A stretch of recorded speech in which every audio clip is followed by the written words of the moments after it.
So guys, welcome, thank you. For very different banks, and I think at very different, coming from very different perspectives. Tell me, from your perspective, how do you see digital take-up from your customers? You know, we did see some quite rapid growth numbers. Is that continuing, customers wanting to go on? We'll start with Anne's, probably a good point. Well, of course. Sort of Starling Bank's a new digital bank. We only do things on the mobile.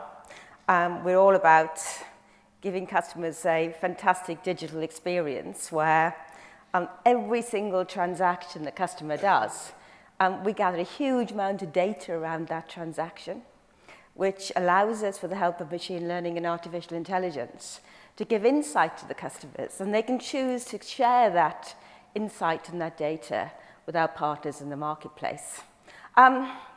But the biggest surprise I've had since sort of founding Starling is that it's not just for the people in their 20s and 30s. It's for everyone. And 15% of our customers are over 65. And we have people in their 80s and 90s conducting their lives in their smartphone. And the world has moved on.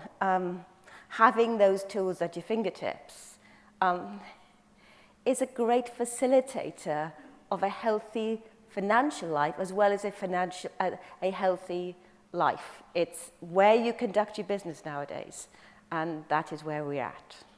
And in across the other banks, Paul, Metro and your stores concept is quite an anchor of your brand. How do you find your customers moving across their journeys through the physical to the digital? Yeah, I mean, what we're seeing is a sort of bifurcation. So you're seeing kind of quite sort of low interest transactions migrating very aggressively to digital. But we believe in, and we continue to see a strong demand for, that level of face-to-face interaction. Because I think on some, stages in your life and transactions, you want to talk to someone. So actually, it's in our head, it's not either or. I think a lot of what Anne says is completely right in terms of what we're seeing in terms of digital, and we can obviously enhance that experience, and we are doing with the latest technology, like all the participants here. But I think retaining that ability to build trust through a physical presence actually I think is really important to customers. And if you talk to customers, I probably talk to 10, 15 a day as I'm wandering through the store. It's just the reassurance of having that store there that actually makes a real difference to how they perceive the brand. But that's not to say that it's in tension with technology, because I think the magic happens when you bring physical and digital together, as you were saying in your presentation. Okay, great. And from a Santander and HSBC point of view, HSBC, well, both quite banks that people identify, with a long history and perhaps a strong physical presence. How do you see that? Well, with our digital trends, I'd say we had an exponential growth overall in digital for a number of years. Towards the end of last year, we started seeing a slowdown in our overall digital growth, and it was a bit strange. But then when we looked at the numbers, it was actually the people who were accessing via PCs and tablets slowing down and moving to accessing via their mobile apps. And the app, mobile-only customers, has been growing exponentially over the last sort of 6 to 9 months, noticeably. And that really changes, and Anne knows this very well, and we're learning about this as we're going along a little bit. It changes the real estate that's available. So the way that you interact with customers. So we were very much pushing for an omni-channel experience, which is easier to do when you have a large real estate, a large screen. Yeah. You can have the same experience in the branch or online. As soon as you start going down to smaller mobile phones, you have to think about it in a completely different way. So it's been interesting. And the thing is, just as soon as you think you've conquered it or you know what you want to do, the customer changes. Right. And they start behaving a different way, and you have to adapt very quickly. Right. Thoughts?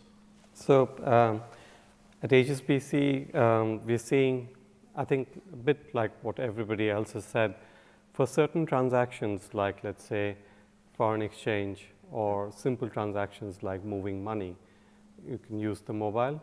But like you mentioned, you're driving past a branch, and for mortgages, that's the one where I think Paul also mentioned, some of those big life choices people may still want a face-to-face, but face-to-face doesn't have to be in a physical branch.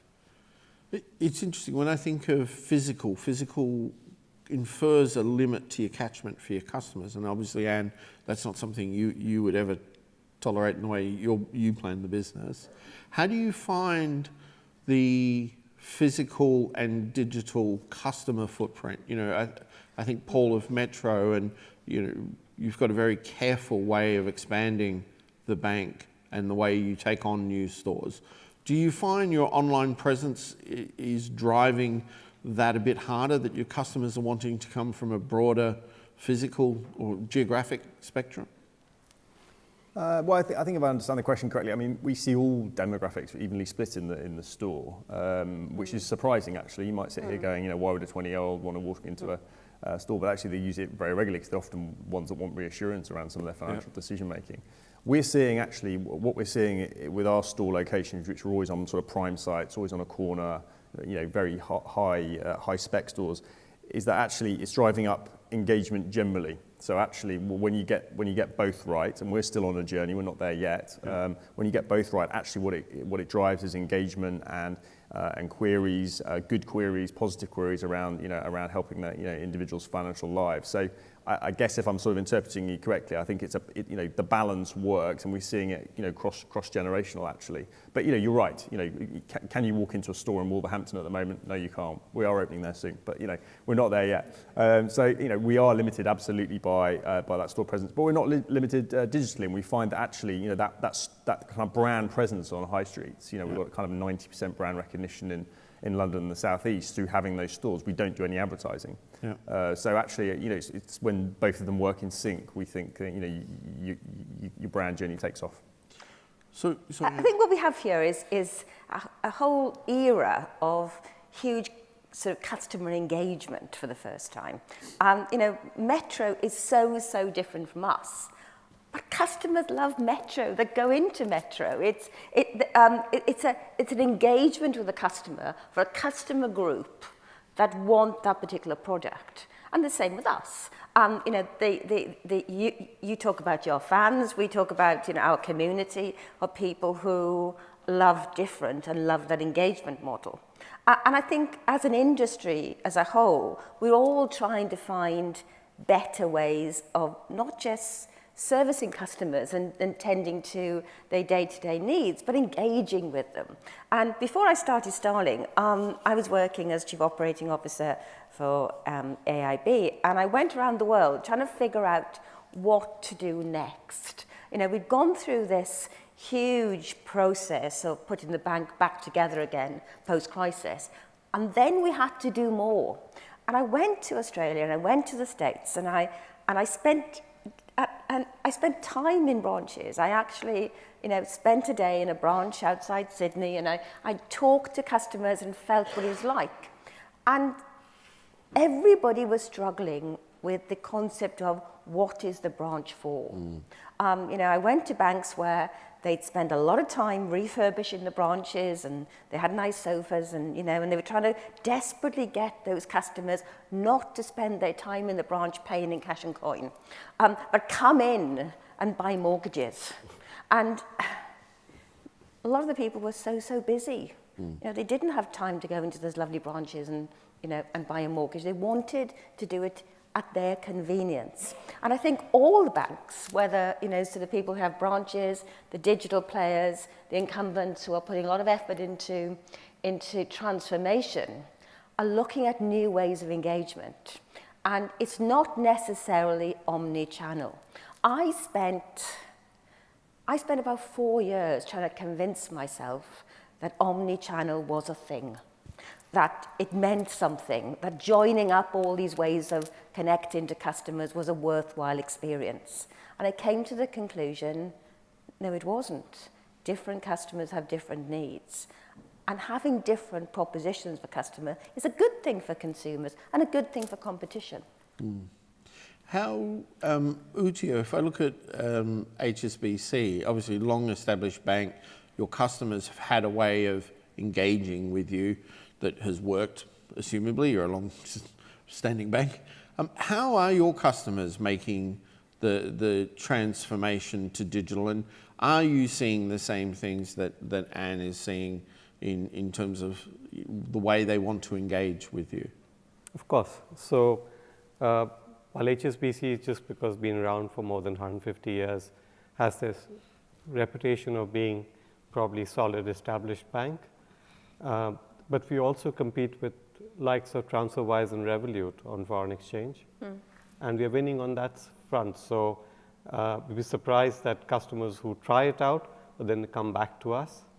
HSBC also has a bank called First Direct with 1.3 million customers, no branches, and digital only. Oh, well, yep. And they've got a fantastic call center and beat us to the top rating for customer engagement this year, but hopefully, but that's competition. Yep. So people like Starling Bank, Monzo are encouraging that competition, and I hold both those cards in my wallet, but it's a question of, like Anne said, for different experiences. So if you want a safe bank for your deposits, but then we have 50 billion surplus deposits. Yeah. So those are the balance sheet, but it'll finally what will win is the customer experience, and therefore the rest of the bank tries to be like First Direct or more like Starling. I think the interesting thing about First Direct is whenever you meet anybody, people say, sort of how wonderful the First Direct service is, and we scored sort of the same mark as Money Saving Expert on that survey as First Direct this year, and we were so proud. So we're in the situation where having a brand that stands out, striving to do a great job for customers, is really memorable. And the fact that First Direct only has 1.3 customers, which is not many, right, is remarkable. How can a bank that's not that big compared to all the others is still held out as being something which is very special? When you look at the changing nature of your customer expectations, and as you suggested, they continue to evolve, how do you service those changing needs without driving complexity back into your businesses? You've got to keep it simple. Yeah. And that's probably one of the first things. So one of the benefits that Anne had, and in Metro as well, which unfortunately we didn't, was we were a very complex organisation. Complex not just because of our processes, but also because of the number of products we had. So going back about 8 years, we would have had 17 different types of savings accounts, and that's not even considering all the variations on some of those. When you try to talk to a customer about 17 different savings accounts, when you've got a person in front of them, it's easier because that personal banker is able to talk to that customer and work out what's the best thing for that customer and present them with the right options. When you're in the digital channel, you need to think about it very differently, not only because you need to put it into the digital channel, and putting 17 variations is impossible, but the customer is almost self-serving, so you have to, so we trim that down significantly in 2 waves, and we've got it down to 3 different savings products. And that becomes manageable for a customer. A customer can understand it, so simplicity is vital. And then the hardest part is twofold. One is making it simple on your front book and on your back book. So you have that consistency and making it simple on the back book. Whilst it's not really for the digital transformation, it's more from the complexities. You reduce complaints, you reduce the issues you have there. But then keeping it simple. So when somebody from marketing comes up with a really good idea, wouldn't it be good if we had this product? You've got to stay true to your principles and say no. Yeah. And do you find that, Anne, as a principal with a new and thriving bank, that the desire to continue doing more things for your customers is conflicted with the need to keep it, keep it simple at times? I think that doing more things and delivering more features is part of the DNA of people like ourselves, Yep. to be honest. I think the difference is it's all about delivering more features, giving customers more things, more tools where they can engage with the bank, more things that they can actually use to help manage their financial affairs. It's not about coming up with new sorts of pricing or new variation on the numbers. I once worked for a bank where, sort of it was the thing where, we had new products, like, sort of the sort of spring, summer, autumn range. Every quarter there was a new sort of things that we were trying to innovate on, in terms of pricing or term or duration because we couldn't innovate on the product.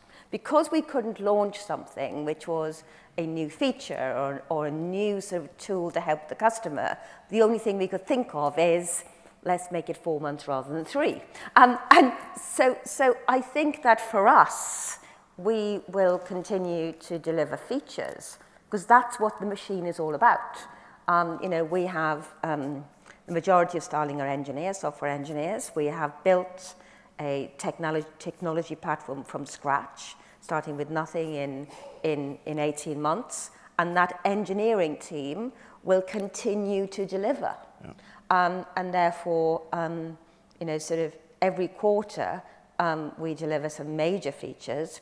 Every day, we push 5 releases of new production code. So in a week, we deliver a hell of a lot. Yeah. Wow. And when you think of the digital versus physical, has digital won that argument, do you think, in your execos in the boardrooms that, this is a way that we need to think about first product, first idea is how do we deliver it through digital versus, the conflict between how we rationalize priorities, digital to physical. How's that sit at Metro? I mean, I think it's probably a bit of a false choice. Yeah. Well, we would say so anyway. I mean, I think you've got to be careful. I mean, it's kind of interesting. So where branches close, lending to SMEs drops by over 60%.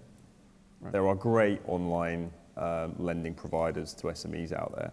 So it's actually more nuanced than actually that maybe the press would have you believe that physical and digital are in tension. They both serve different needs, and different brands will make different choices around the balance between those two types of asset. But for us, I think we kind of think that as I said before, it's around the mixture of physical and digital is where we're going. Whether that's described as omni-channel or just being convenient, it's also about being a bit judicious around what you do, I think, rather than kind of necessarily integrating with everything. That would be our view, because we want it to be a curated experience for Metro Bank customers with partners that we really believe in and know well. So that's all around that kind of trust and service agenda. Other brands will take a different approach, but that's certainly our take on it. May I pick up on that? Please. So for us in our board, it's always trying to be the customer first. And then how you deliver it is digital is one of them. Yeah. Okay. And like the example of the SME lending, you could have them partnering with Xero or with Sage here. And that's a beautiful thing because it gets them the cash flows, it gets them the accounting, it gets them the taxation, everything. But they'll still want to see somebody face to face if they want more money for a particular expansion or something. Yeah. I'd say I couldn't echo completely just view from HSBC. It's customer first, digital second. Yep. But I'd say digital is where we've probably put more focus on from an Exco point of view over the last 12 months is digital in the back office. Yep. So how do we digitize our back office really? Because I mean, looking at and some of the conversations later on today when you're talking about open banking and so on, we need to make sure that how we're processing things and how we're doing things in our operational centers is digital because that's the way to drive out the costs and also make it quicker for customers. So that's where our big focus is, customer first and digital second. Could I make a point about sort of lending and face-to-face lending as opposed to lending in more of a automated rules-based AI point of view? Previously, I've done some experiments that lasted 6 months where we gave branches the authority to lend to SMEs up to 25,000. They can make, on the counter, they can make the decision to lend, to that particular individual. And for another set of branches to send all those to a decision engine. And we found that individuals in the branch were more reluctant to lend. And that using rules engines and using more intelligent methods, automated digital methods for decision making, resulted in the customer receiving the loan more often than somebody in a branch. And the reason was there was a huge amount of inbuilt resistance to take risk, and also to push a requisition for funding up through the credit line. And this is a good example of when, developing technologies and using new technologies actually leads to better decision making. And using an individual, that individual comes with a huge amount of prejudice, which actually means a bad outcome for customers. Couldn't agree more. Yeah. But it doesn't mean that you go just either digital or just people. Yeah. You may need a person to interface in a digital decision. But I think that we have to get over the fact that the traditional bank manager being seen as being a respectable individual in town, right, is gone. And anyway, when he was there, you had a huge amount of bias. Absolutely agree. And can I just take a minute to explain?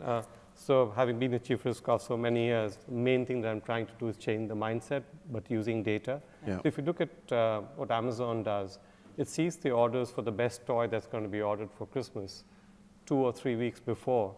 Even supplier knows it. Yeah. So they provide the limit for lending to Amazon Credit way before even the supplier thinks it needs more money to produce more.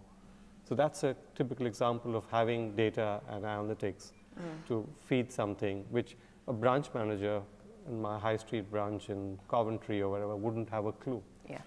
And I think one of the points that I made earlier, and it sounds like there's some work to be done, is that notion of AI supporting the person to make the better decision as well, right? So I know some of the work we do with Metro Bank, a lot of that is around helping the colleagues have better information.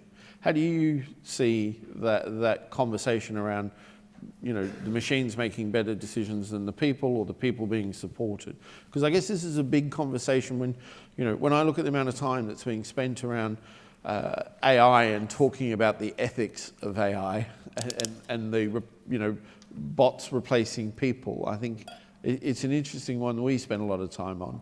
Do you give much consideration as to how do you integrate a bot into your current world, or does a bot replace? Paul?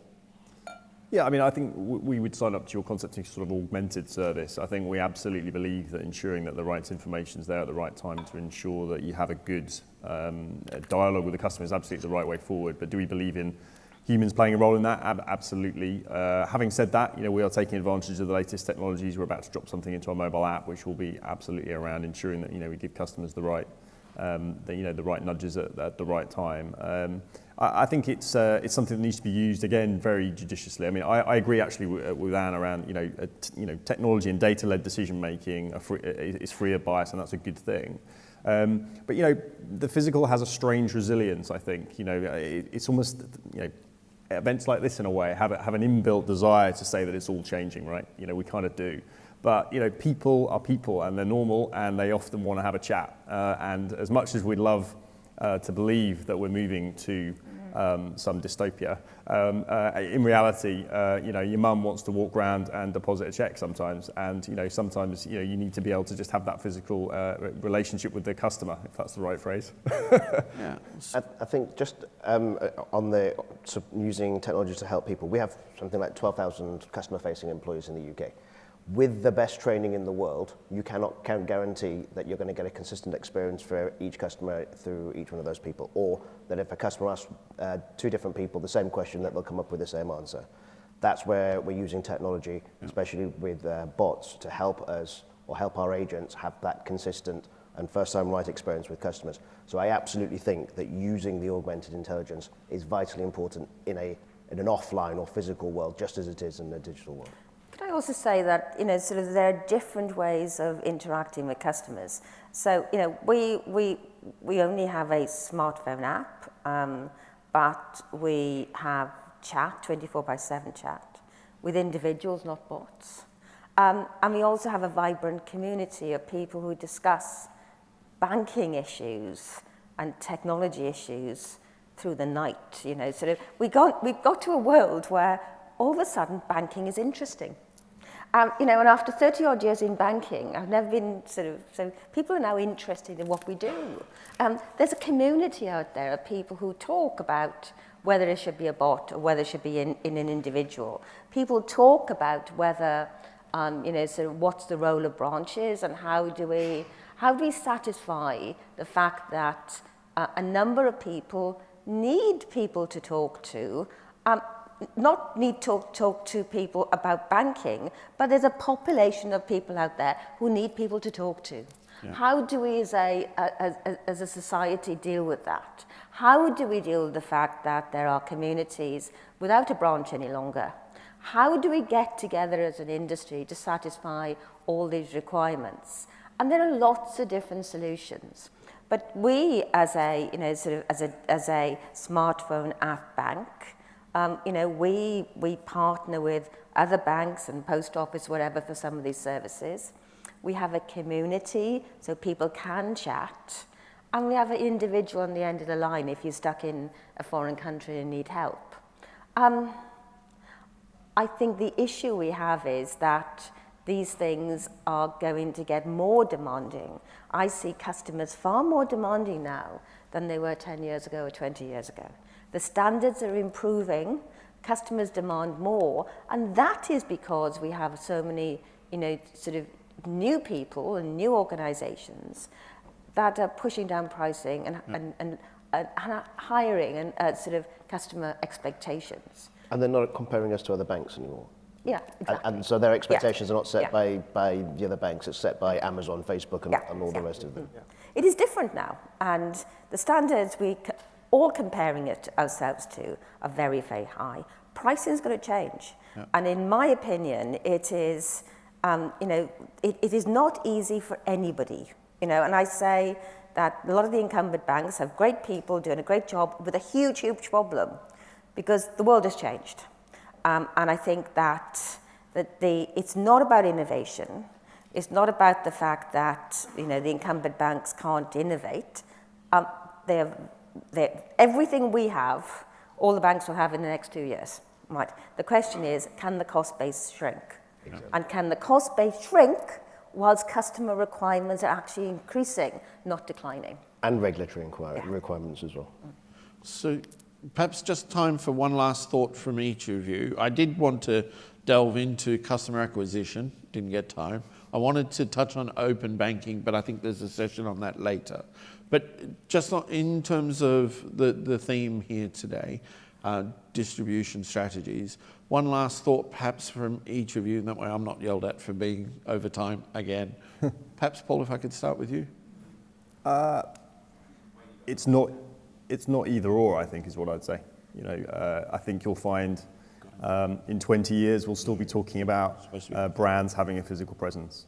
But that's not to say that should necessarily be in tension with the very latest technology. It is possible to do both. I think that physical presence will have changed materially, but it will be a more engaging and a better physical experience because of that. Would you? So you asked two questions. On acquisition, I'd like to talk about something new. So in the afternoon, you'll have Carl from my team speaking about Connected Money or HSBC Beta, where it's a platform. We have launched Arthur with Bud, where it's a platform with a marketplace. So in the future, we see different people, and like Anne's already referred, will choose different channels or same channel maybe, but different providers who are specialists in this thing. So that's one area that we see. And on open banking, we're probably the first commercial bank to make a commercial use of open banking data. So we launched it last week, and we're starting to use it. But till the secure access comes in and the customer take-up increases, it's just in pilot stage. So you'll hear more about it in the afternoon from Mark Baxter, who's the other person from my team. Well, as you introduced to the subject of sort of open banking and PSD2, Starling's been PSD2 compliant since early 2016, and open banking and PSD2 could change the value chain forever. We're looking at a world where HSBC could provide the app, and only the app, and Santander could provide the banking, right? And people can mix and match their banking suppliers. In that world, distribution and customer acquisition look very, very different. And PSD2 and open banking, I very much hope is very, very successful. But it all could fail. And it could fail because we scare customers off. It could fail because we scaremonger to the press about data. And this last couple of weeks have been very, very dangerous for PSD2 and open banking. And I think that we all as an industry have to really help to explain open banking, explain security, explain how APIs are more secure than sharing your credentials. Because if we get this right, we can actually lead the way. We can have an industry that's far more competitive. We can have mix and match products from different banks. And consumers will get a better deal, and the industry will be fitter as a result of it. Get it wrong, and we will all face a huge amount of criticism, and our customers will lose, and our business sales will eventually suffer, and big tech will become the face will manage the customer relationships. So it's up to us to get communications right.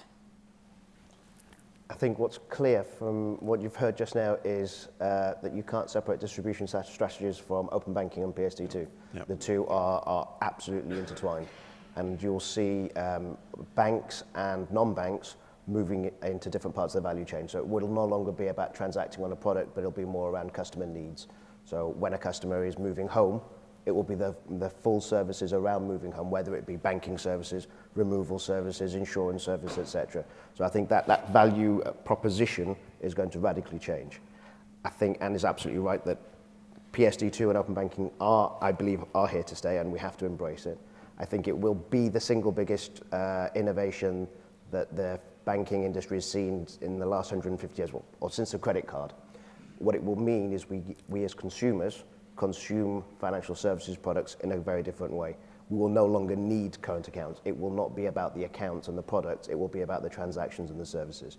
So it will be that decomposition of those products into individual bite-sized pieces, and how we go to customers through whichever is their preferred intermediary platform. And then it comes onto the platforms. And it's about how we create these ecosystems and platforms which are fit for open banking, but are giving the customer what they need, not allowing the banks to distribute their products. We have to get away from distribution as quickly as possible. Yeah, great. And it's interesting, Mike's just pointed out that my timing is off. Is that right? We've got more time than... Wow, that's a first for my team. I just wonder if there are any questions from the floor. I'm sure there are questions from the floor. Yes. It's always the worst, man.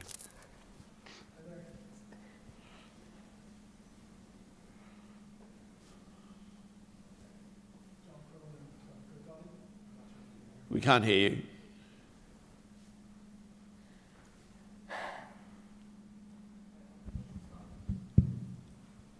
You've got a replacement coming over.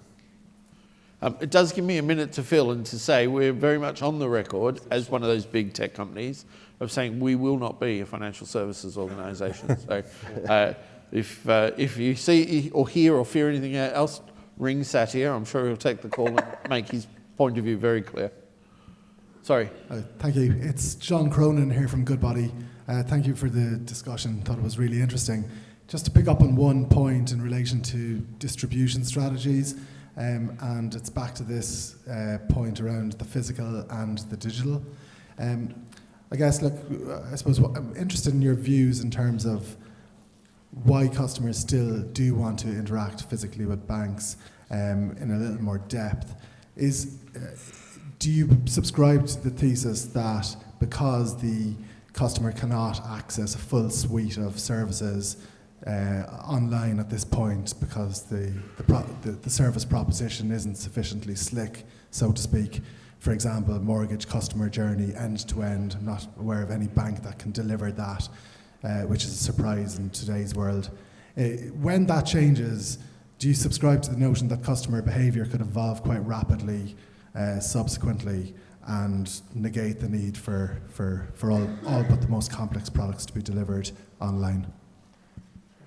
We do offer an end-to-end mortgage service online, and we did for last year, and with one of the things that I think it was Anne that mentioned earlier, customers are 24/7. We had something like 7 customers going online to complete a mortgage application on Christmas Day and 14 on Boxing Day.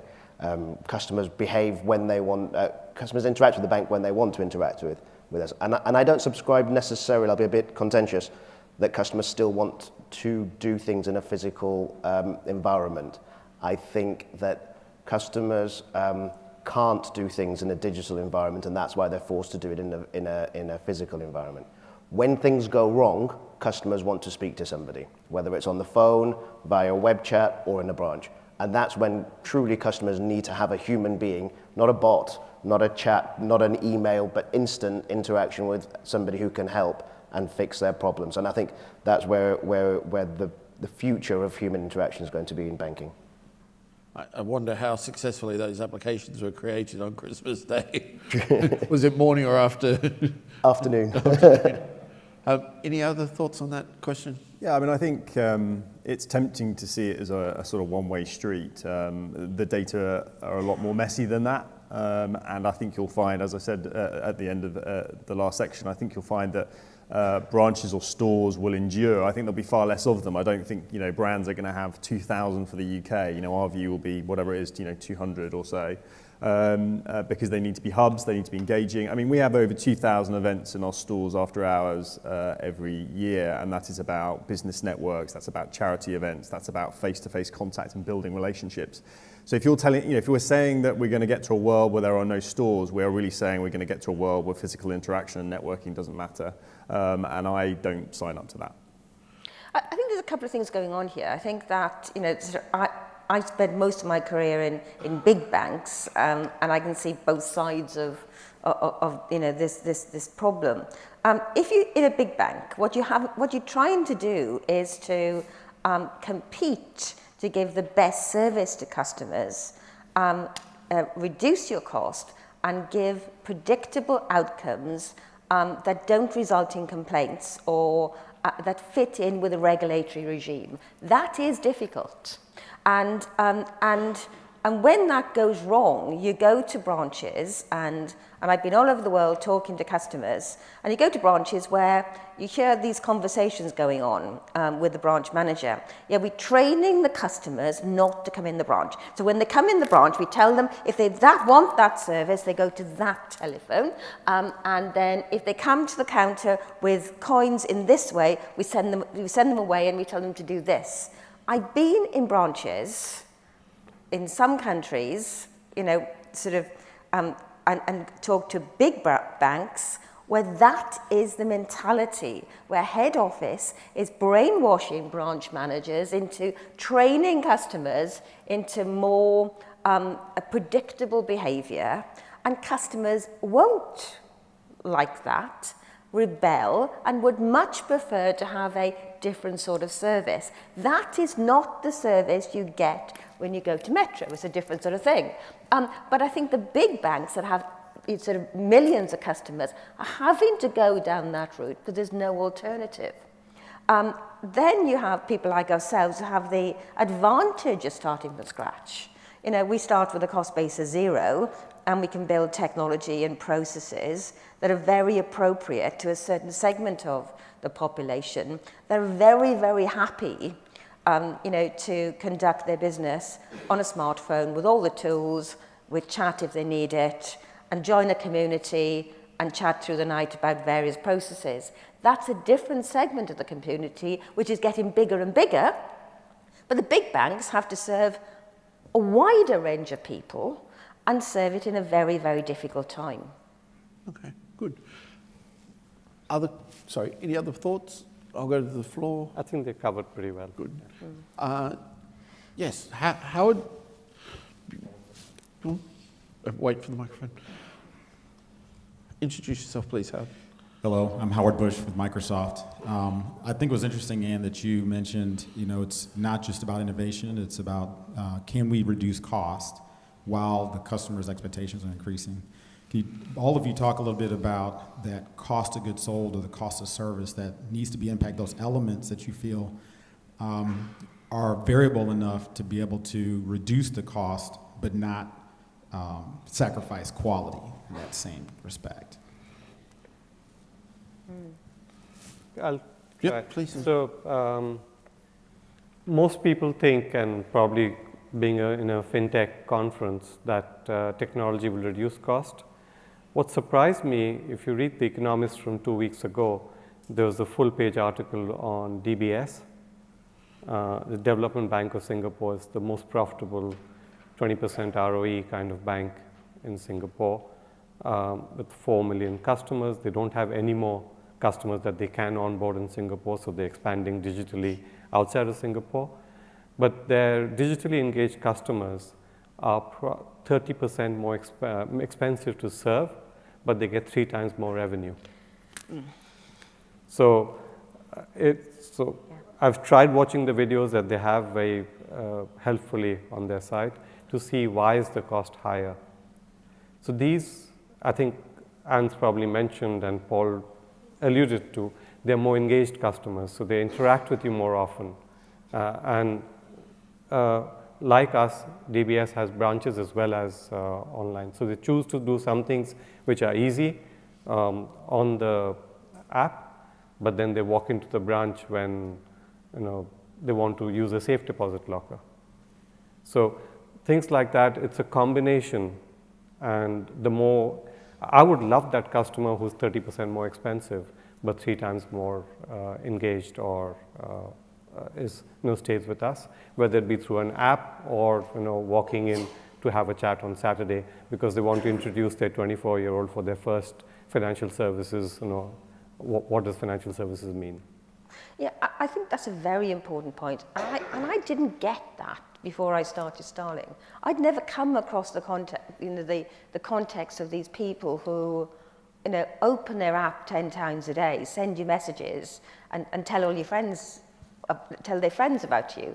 But it is something that's happening in banking that we haven't seen before.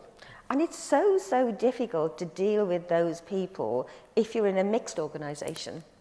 Right. With us, it's easier. Okay, we've got a population of people who love Starling, who are engaged, who spread the message, acquire customers for us, and read about Starling on the blogs and things, which is very, very unusual. We're using that to our benefit, but I don't imagine a third of the UK population are going to end up that way. But you never know. It's interesting. I'll ask for another question in a moment, but through that conversation, something occurred to me. My 10-year-old son's off to one of the Metro Bank branches in 3 weeks' time. And it suddenly occurred to me about coming back to customer acquisition. How do you acquire customers in a digital-only world, but also from a traditional banking sense, and somebody sits firmly in the middle? Does your customer acquisition strategy change? Do you bias one over the other, or is it, as you said, it's about the customer and the customer's choice? And customers tell other customers. Yeah. Whatever we do, the biggest source of customers is people meeting their friends, or people meeting other people on a plane or at a conference and going, look at my app, look how I get things done so quickly. And the interesting thing is that people think Starling is about and target it at the people who told them about Starling. So we have the bizarre situation where people switch to us from Coutts. We are not a high net worth sort of bank. But if their friends banked at Coutts and switch to us and they meet them, this is what I've done, and they come to us. And then you have people who are living on very low incomes, and are trying to raise families on low incomes, and are using Starling to manage a day-to-day budget, and have been told by, by charities and things, Starling will help you. So we have people, at both ends of the spectrum. We have people who are running multiple homes across the world and use us. We have people who are desperately trying to buy their first home. And then the range of people and ages, it's wide. And I never realized that we would have so much applicability in the old age groups because they want everything done in a convenient way. And they do want to chat to somebody, sort of word chat rather than on a phone, and really check out that they're making the right decisions. And we have the capability of doing that, and they don't need to travel. Yeah. If I just go back to Howard's question for 1 second, I think the cost that needs to come out is not necessarily in the distribution, so it's probably the wrong part of the data to be talking about the cost base.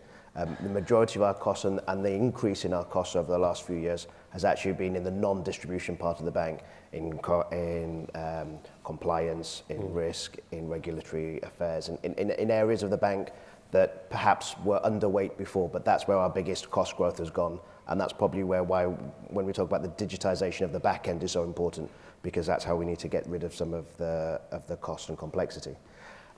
I do think that attracting new customers in a digital world is completely different, obviously, than if you look at where today we have a disproportionately high market share in geographic regions. It is for historic physical presence reasons. So part of Santander was once Alliance and Leicester. We have a disproportionately high market share in Leicester. And it's one of our most transactional branches is in Leicester Clock Tower. So I think you've got to look at it from historically for somebody like Santander. Obviously where we need to go and where we want to go is much more through word of mouth, but heavily investing in marketing. It is getting the brand out there is through marketing, paying for it. Metro has a personality in its branches, a strong personality, I think. And I actually think it's one of the things that I find, quite attractive looking at it is that it's fun as a bank. And I think I'm looking forward to my son's feedback because my son would rather go to a virtual tour, I'm quite sure, than hop on the bus. But nonetheless, how do you bring that Metro personality into your digital world?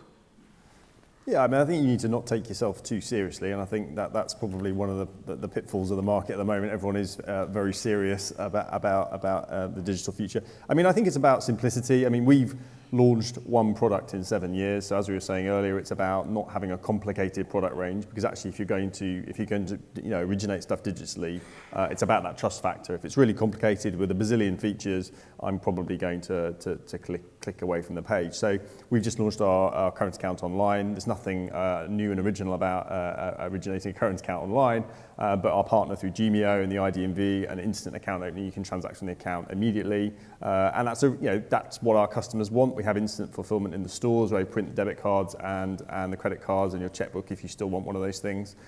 So customers just come to us with a mindset of instant fulfillment, and we've been able to replicate that online for our customers. So I think it's about keeping it simple, not taking yourself too seriously. We don't spend loads on advertising, which I think perversely builds trust, because you're not trying to hoodwink people to purchase things. You're there when they need them and you work as they expect. And Ujio, HSBC, the world's bank, I think, is that correct? That was the tag. How do you come across as do you have a different personality in your digital world over your online world? So I was afraid when you were talking, saying that you sold your house in Australia and banked somewhere in UK, but you weren't disclosing the bank. That's typically our customer base who... I have nothing to say. So I was a bit afraid saying, what am I going to get asked in the next 15 minutes? But so most of our customer base see us as the world's local bank and very well connected. So we have a very high net worth of people who are bank in multiple countries. But like Anne said earlier, I think the age is not a factor. It's the what mindset and who needs that kind of a service on an app and who needs a physical presence. But yeah, so it's across all generations, though it's still biased more towards the youngsters, and they do like it thick. But we have something interesting called a school bank. So we go and open accounts for 7 to 10-year-olds. It's the most wonderful experience that I have because they set up a little bank on their own and they open this thing. And 60% of those stay with us for life because they have their student account and then they open the graduation account. So there are many ways that you acquire customers, some more delightful than the others. It's interesting because when I grew up in Australia, Commonwealth Bank used to come out to the schools on a Monday and they'd take the piggy banks, the coins, and they'd give you, I couldn't think of a more expensive model, I'm quite sure, but it built brand loyalty. Right? So yeah, and we lose money on it, and they'd prefer a digital piggy bank probably, yeah. But they love those little red coin boxes. Yeah, yeah, exactly. We've got time for probably 2 more, if I may. Yes, hello? Introduce yourself, please, thanks. Yeah, morning, my name is Luis Duarte, I come from Accenture and I'm based on Iberia. My question to you is, once we will witness a major fragmentation on the value chain, if you banks, and that is my question, if you do feel threatened by players from other industries? And I think fragmentation is perhaps the wrong word because I think it's actually going to be bringing together value chains is what open banking is going to do. It'll be provided by different service providers, but I actually think it's going to bring things together for customers in a much better way. Do we fear non-banks coming in? I think fear is the wrong word. Again, I think it's more we're excited by the challenge because I think as an industry we need to up our game. And for Santander in particular, we have a sort of a unique niche little bit where we're not quite the big four, but we're not quite a startup. We're what we call ourselves a scale challenger. So we're actually quite excited by it. We hope we win. Anybody else? I think I would say it's all about what's your source of enduring comparative advantage. And I think when I look at Metro Bank, it's the mixture of that physical and digital. That does give us a bulwark against some of this value chain disruption. But I think actually we believe that our tech stack, we've got a very clean tech stack, an API layer put in by Apogee, and we're ready to go and we're partnering. And that choice of partner and how you build those relationships with other players in the market is going to be where brands win or lose. But as a challenger growth brand, we see disruption as a huge opportunity, whether that's from players in the financial services market or other brands. Can I go ahead, Anne? Okay, I think there's a possibility that somebody like Amazon could actually take over the role of owning the customer. Imagine the situation where you go onto an Amazon site. It gives you several ways of paying, MasterCard, sort of Visa rails, or pay by connection to your bank. You connect to your bank. It basically asks your bank for permission to set up a relationship. You then click the button and it tells your bank to send a faster payment directly to Amazon's account. The typical answer is that Amazon will save interchange. The bigger and more powerful, I think, argument for this happening is that Amazon would have immediate value on the funds. And if you think of how much money is locked up in the in working capital is locked up for somebody like Amazon in these current flows, you can see how beneficial that would be. It may not be Amazon, it may be somebody else, but I think that we have a situation where that could happen. And we as the banking industry basically become the managers of the account. But do I think that'll actually happen? Starling's a bank. We have the app, we have the front end, we have the back end, we offer payment services, we have a marketplace, we have a platform. We're doing lots of different things in that value chain. I think the value chain is going to break up, but I don't know which part of the value chain will own most of the revenue streams. And that's why we're backing all those options. I think things will change, but I don't know what's going to happen. And in order to be part of this new disrupting sort of ecosystem, We are playing in every one of those boxes. But I think that things will change if open banking PSD2 and more PSD2 gets traction. I think the major issue at the moment is that PSD2 is not happening in the States. I think if there was similar legislation in the States and a similar ecosystem developing, which was close to these big tech's sort of home, I think these things would be happening faster. There's a certain amount of skepticism and not really believing that is really happening in Europe from big tech in the States. And this sort of distance is meaning that they're not taking it as seriously as they should. But I think we're in interesting times. And if I was at big tech, you know, sort of, I would be thinking of clever ways of being part of this value chain without becoming a bank, because I don't want the regulation. The regulation is going to tie me down. But can I have part of that sort of, you know, sort of value chain without all the downsides? Wayne, I know you wanted to ask two more questions, but I would have probably asked the question back to you since you work for Accenture. You know, every consultant tells me that they know the future, so. But joking aside, the example that Anne gave is absolutely there. If you look at Alibaba or Alipay in China, they have that fund overnight. So they also have the world's biggest money market fund called Youbao. So it's that sweeping across that money overnight, that huge cash flow that they have sits in overnight investments. And Anne's complaining about her customers looking at the app so many times. An average person in Alipay looks at it 17 times a day. So that's how, because they own the whole ecosystem. And that's where the future winners will be. And the big tech are coming and they are talking in the UK also.